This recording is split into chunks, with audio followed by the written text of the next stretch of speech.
आपण कडेगाव पलूस या विधानसभा मतदारसंघाचा आढावा आणि सध्या असलेले पॉलिटिकल अंडरकरंट या व्हिडिओच्या माध्यमातून जाणून घेण्याचा प्रयत्न करणार आहोत।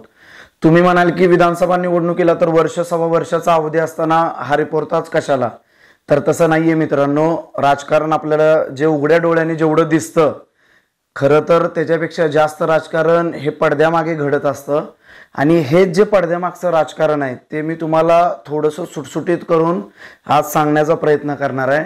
नमस्कार, मी चेतन सावंत। आपण पाहताय स्पेशल गोष्ट। चॅनलवर तुम्ही नवीन असाल तर चॅनलला नक्की सबस्क्राइब करा आणि बेल आयकॉन प्रेस करायला देखील विसरू नका। मित्रांनो, पूर्वीचा बिलवडी वांगे आणि आत्ताचा कडेगाव पलूस हा मतदारसंघ संवेदनशील आणि तितकाच महत्त्वाचा असा मानला जातो। अख्ख्या महाराष्ट्रात, खास करून पश्चिम महाराष्ट्रात जसं मातब्बर घराण्यांचं राजकारण बळकट होत असताना हा मतदारसंघही या गोष्टीला अपवाद ठरला नाही। कदम, देशमुख, लाड या घराण्यांचं राजकारण इथं चालतं। संपतराव चव्हाण साहेब, पतंगराव कदम साहेब, संपतराव अण्णा देशमुख, पृथ्वीराज देशमुख, तर आता डॉक्टर विश्वजित कदम यांच्या माध्यमातून या मतदारसंघांचं या नेत्यांनी नेतृत्व केलं आहे किंवा आता ते करत आहेत। मागच्या 3 दशकांपासून येथील पारंपरिक राजकीय स्पर्धक असलेल्या कदम देशमुख यांच्यातच अनेक निवडणुकांचं धुमशान होत आलं आहे। पण सध्या इथल्या राजकारणाचा कॅनव्हास बदललेला असून नवीन चेहरे मैदानात उतरलेत। कदम, देशमुख, लाड यांची नवीन पिढी आपली राजकीय रेष वाढवण्याचा प्रयत्न करताना दिसून येत आहे। 2014 नंतर खऱ्या अर्थाने या पारंपरिक राजकीय विरोधकांमध्ये सामना झाला नसल्याने नेमकं कुणाची किती ताकद याचा नेमका अंदाज कुणालाच नाहीये। सध्या डॉक्टर विश्वजित कदम हे या मतदारसंघाचं प्रतिनिधित्व करीत असून पतंगराव कदम साहेबांच्या निधनानंतर अनेक त्यांच्या कार्यकर्त्यांना अशी धाकधूक होती की ते साहेबांचं राजकारण कसं पुढे नेतील। पण या सगळ्या प्रश्नांना त्यांनी आपल्या संयमित कार्यशैलीने उत्तरे देत एक बॅलन्स राजकारण करण्याचा प्रयत्न केला। परंतु काँग्रेसमध्ये असणाऱ्या गटातटाचं राजकारण व कार्यकर्त्यांची असलेली सुप्त नाराजी थोपवण्याचं प्रमुख आव्हान त्यांच्या समोर असणार आहे।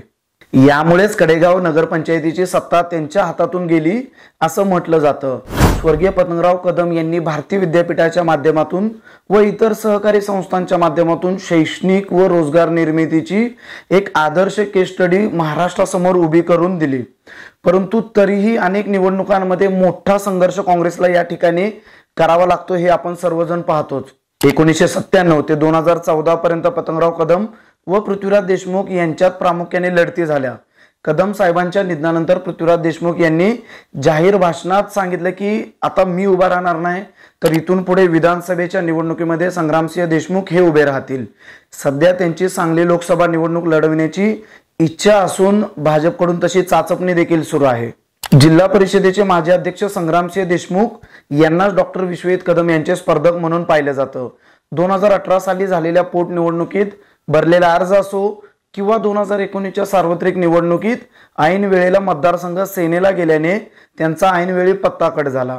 2017 साली झालेल्या जिल्हा परिषद निवडणुकांमध्ये कदम गटाला धोबीपछाड देत डार्क हॉर्स ठरत ते जिल्हा परिषदेचे अध्यक्ष झाले होते। तेव्हापासून विधानसभा निवडणूक लढवण्याची तयारी त्यांनी केली, पण 2019ला त्यांची निराशा झाली। नंतर त्यांनी पदवीधर मधून नशीब आजमावण्याचा प्रयत्न केला, परंतु एकेकाळी राजकीय घरोबा ठेवून असलेल्या अरुणांना लाड यांच्याकडूनच त्यांचा पराभव झाला। नंतर झालेल्या जिल्हा मध्यवर्ती बँकेच्या निवडणुकीत जिंकत व कडेगाव नगर पंचायतीत सत्ता काबीज करीत पुन्हा एकदा त्यांनी जोरदार कमबॅक केलं। मागच्या वर्षी झालेल्या ग्रामपंचायतीच्या निवडणुकीत डॉक्टर विश्वजित कदम यांनी शांताराम कदम यांच्या साथीने अचूक नियोजन करीत देशमुख गटाला जोरदार धक्का देत अनेक ग्रामपंचायतींवर सत्ता मिळवली। थोर स्वातंत्र्य सेनानी जी.डी. बापू लाड यांनी देखील विधानसभेच्या 2 निवडणुका याच मतदारसंघातून लढवल्या होत्या, परंतु त्यांना त्यात यश साधता आलं नव्हतं। 1995 पासून मात्र देशमुख व लाड यांचं म्युच्युअल अंडरस्टँडिंगचं राजकारण या मतदारसंघाला सर्वश्रुत आहेत। आता पुलाखालून बरंच पाणी वाहून गेले। अरुणांना लाड यांच्या रूपाने विधान परिषदेत लाड कुटुंबाला आमदारकी मिळाली आहे, परंतु शरद लाड यांनी मात्र पुढच्या दारानेच विधिमंडळात जाण्याचे ठरवले असल्याचे दिसते।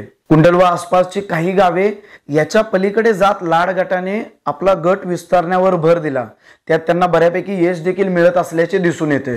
निवडणूक लढवल्याशिवाय गट वाढू शकत नाही हे माहीत असलेल्या शरद लाड यांनी 2019ला देखील विधानसभा लढण्यासाठी फिल्डिंग लावली होती, पण नंतर त्यांनी थांबण्याचा निर्णय घेतला। सध्या ते कदम व देशमुख यांच्याशी ठराविक अंतर ठेवत स्वतःची राजकीय स्पेस वाढवण्याचा प्रयत्न करीत आहे। दरम्यानच्या काळात राज्यात अभूतपूर्व असा राजकीय गोंधळ सुरूच आहे। राजकीय अस्थिरतेने एवढं टोक गाठले की कधी कोण कुठल्या पक्षात जाईल हे धड सांगता येत नाही। सध्या सगळेच पक्ष निवडणुकांना घेऊन एकदम अलर्ट मोडवरती असल्याचं दिसतंय।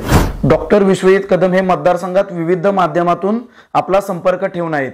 एखाद्या गोष्टीचं अचूक टायमिंग साधण्याचं कसब त्यांच्याकडे आहे। संग्राम देशमुख यांनी तर त्यांच्या वाढदिवसाच्या निमित्ताने भरगच्च कार्यक्रमांच्या निमित्ताने येत्या विधानसभा निवडणुकांचा शेड्यूल ठोकल्याचा मेसेज दिला। पलूस तालुक्यात पृथ्वीराज देशमुख यांनी संपर्कावर विशेष लक्ष केंद्रित करून इथल्या मतांचा बॅकलॉग भरून काढण्यावर त्यांचा भर असणार आहे हे दाखवून दिलं। परंतु पॉझिटिव्ह नेरेटिव्ह सेट होण्यात ऊसांच्या बिलांचा अडथळा सध्या त्यांच्या समोर आहे। राष्ट्रवादी फुटल्यानंतर जरी सध्या लाडगट पवार साहेबांबरोबर असला तरी शरद लाडे भविष्याच्या दृष्टीने चाचपणी करीत असल्याची चर्चा आहे। त्यातूनच त्यांचा सायकल वाटपाचा कार्यक्रम अजितदादांच्या हस्ते करायचा की सुप्रियाताईंच्या हस्ते करायचा, यामुळेच सायकल वाटपाचा कार्यक्रम पुढे जात असल्याची मतदारसंघामध्ये चर्चा आहे। गडेगाव पोलूस मधलं राजकारण इथून पुढे नेमकं कसं आकार घेतं हे पाहणं फार इंटरेस्टिंग असणार आहे। तुर्तास एवढंच। असाच नवनवीन कंटेंट पाहण्यासाठी आपल्या स्पेशल गोष्ट चॅनेलला नक्की सबस्क्राईब करा। धन्यवाद।